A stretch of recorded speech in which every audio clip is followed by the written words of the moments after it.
When you were talking about the relationship this morning, I had a memory of having a relationship that was a wonderful new level of allowing for me. And it changed and it ended. And so I thought I would focus on the positive parts of it, like you said, the essence. And there was dancing involved. So I was going around singing. I could have danced all night and just completely recreated this wonderful thing. And then somehow the person that I'd broken up with was on the phone with me, offering to invite me to sit at the table with he and his new girlfriend at a dance. And I had this, I had this desire to just spit the whole thing out of my mouth. I was just like, I don't want that, because and so I'm thinking, okay, now, what did I miss? And I heard it this morning. I heard part of it about I didn't address that I wanted a different outcome. Sometimes when you try too hard, you get those kind of mixed results. In other words, you took something that really felt one way, and you almost forced it to feel another way, and you got some of both of it in your vibration. One day, we were encouraging a lovely woman to try to find things that she appreciated about her ex-mate, because we were trying to help her to understand that if she could get into a softer vibration around the subject of relationship, then the relationship that she wanted could come into her experience faster. But it alarmed her, and she said, "Oh no, Abraham, I don't want to bring him back into my experience." And she was afraid that if she thought nice thoughts about him, then the universe would bring him back. And what we wanted her and you to understand is that when you think nice thoughts or thoughts that feel nice to you, and by that we mean feel good to you, thoughts that are nice to you as you think them. When you think thoughts that feel good to you when you think them, all it means is you've put yourself in the vibrational place of allowing the things you've been telling the universe you want. So if you no longer want that relationship, it's not going to come to you when you are in that place of feeling good. The universe is always yielding to you what is a vibrational match to where you are. There was another factor involved, and that is you have been demanding, and we don't mean that demanding is inappropriate. You have been really wanting evidence of your vibration because you made a decision. You may not remember it, but you will when we speak it. You want to know the correlation between what you're thinking and feeling and what's manifesting. In other words, you've been hearing us talking about how there are two ways of knowing what your vibrational countenance is. You can pay attention to the way you feel, which is pre-manifestation, or you can evaluate what's coming to you, which is post-manifestation. But in either case, there is information being provided to you at all times to let you know what kind of a vibration you're offering. And at any stage along the way, whether it's when you receive a negative feeling or when you receive a manifestation that you don't want, at any stage along the way, you can stop, laugh, say, well, it's clear that I'm attracting something differently than my pure idea of what I'm wanting. Now, what can I do to make this thought feel even better still? Do you want to be friends with this person, or do you want to be enemies with this person? In other words, what was so abhorrent about going to a dance with this person? What was the exact invitation? There was someone else involved. Tell us the whole story. A mutual friend who was sort of like an orphan that had been a third party in our relationship that we took along with us to the dances that we went to. And so I had made arrangements to take this person along. And I found that I wasn't going to be able to go that day. And I was trying to call him and tell him that I wouldn't be able to go that night because of my work schedule. And I was too tired to go. So lo and behold, within, half an hour of trying to make this phone call, I get the phone call from the man I used to date, inviting me to go along and, go and do this. And I just felt it was very disrespectful of my boundaries. Maybe because I had put so much into dancing joyful. You have spoken the word that is the vibration that's sort of stuck in the craw, and that's that word disrespect. And what we want you to hear is that no one has the power to disrespect you. And no one has the motive to disrespect you, really. In other words, no one can offer a vibration that can be not beneficial to you but you. We want you to begin saying, no one can hurt my feelings because my feelings are not hurtable by others. Okay. I'm the only one that can hurt my feelings by choosing a thought that is hurtful, because no one can get inside my head and make me think. No one can think my thoughts but me.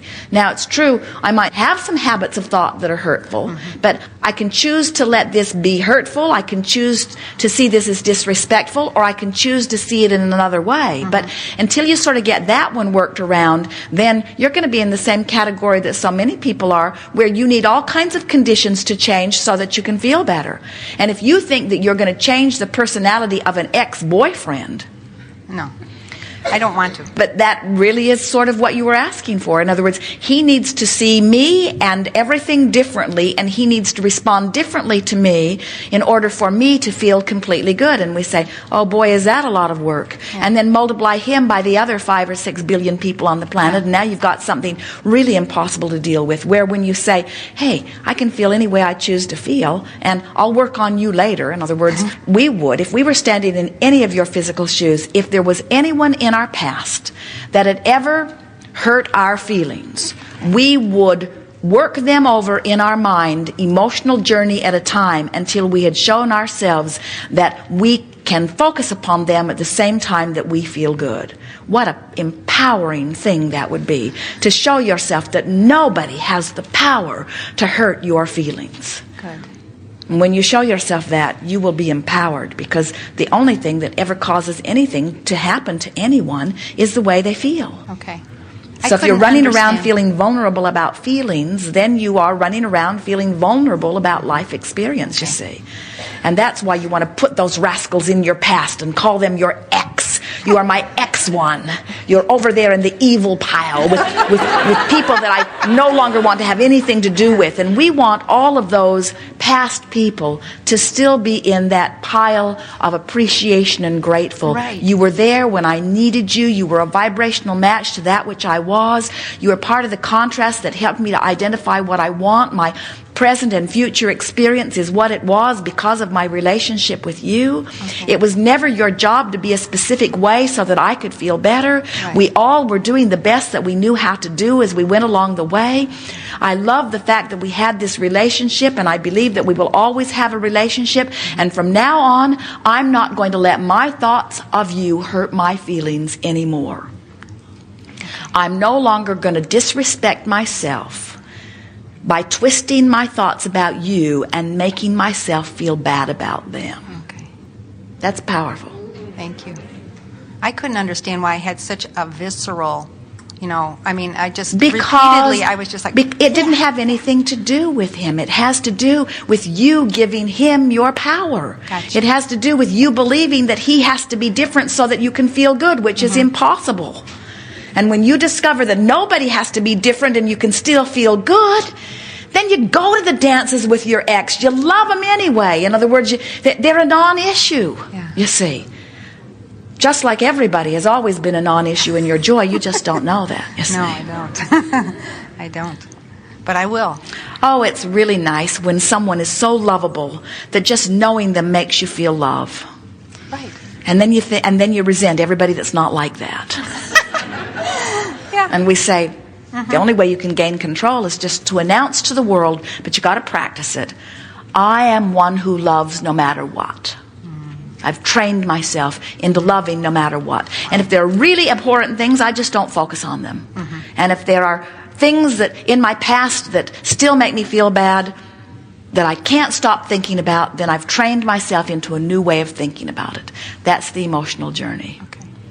And eventually, everything you've ever lived and everyone you've ever spent any time with will be this precious part of your physical experience that you will feel only gratitude and appreciation for.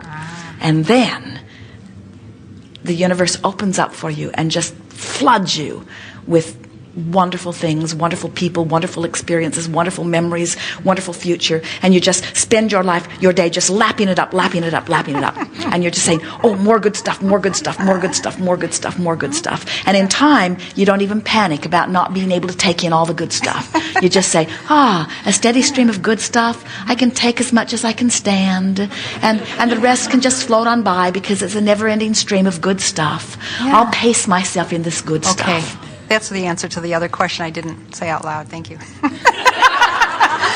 Because it gets to be so many options. I'm thinking, how will I decide which is my highest good? My highest, myself. My very highest.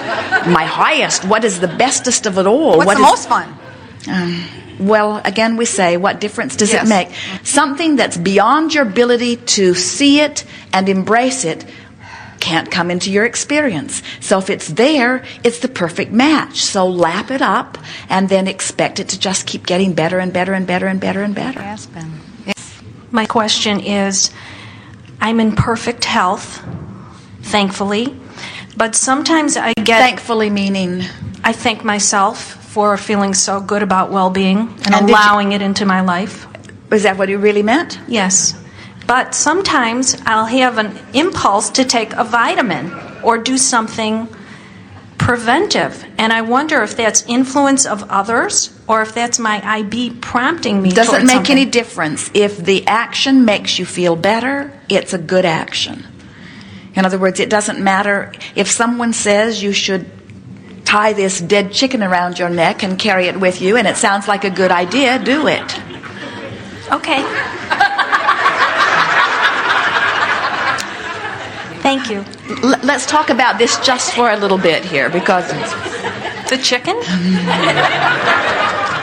Well, we tried to be as ridiculous as we could be because we're really not wanting you to feel like you need to offer a lot of rituals that do not come naturally in order to maintain your perfect alignment. And the reason that we want to play with you just a little bit further here is because when you said thankfully, we want to be sure that thankfully sounded a little bit like it is my desire and I am somehow accidentally temporarily there, but just to make sure that it lasts longer should there be something that I am doing. And we want you to say, instead of thankfully, we would like you to say naturally.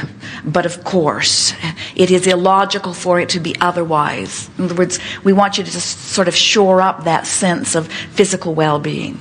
You can look at the food that you eat or even the supplements that you might take or the exercise that you might offer as all sort of inspiration that comes from within that enhances your sense of well-being.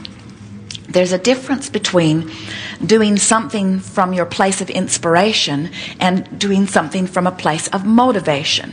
And what we mean by that is when you are in alignment with your idea of wellness and you just expect wellness to be yours, you will receive all kinds of inspiration of things that are a vibrational match to that wellness. And that sort of action that it just feels like, but of course, but what a good idea. Oh, that's a good idea. All those things that feel like that, we would encourage you to follow them. Even some food cravings come forth like that. Many of you receive a food craving that you deliberately ignore because you have already condemned that particular food from some previous announcement of the appropriateness of food, even though the cells of your body and the balance of your body is really requesting such and such, you see. So when you really get in the rhythm of well-being, you will find yourself inspired into all kinds of things. Not so different from when you're thirsty, you know you want to drink. When you're hungry, you know you want to eat. But there are even more subtle urges that come up that are specifically pointed towards specific things. Your body is like a chemical factory, and you give it the raw ingredients and it produces the combining of food that makes for the chemical composition, so to speak, that gives you the nutrition. And so your body literally could produce whatever it needs from a wide variety of food that you eat. But your body cannot overcome a pattern of thought that is going against it. So when you've convinced yourself that something is inappropriate and then you eat it anyway, there's a contradiction in energy that is hard for your body to overcome because there is an element of resistance that is present, you see.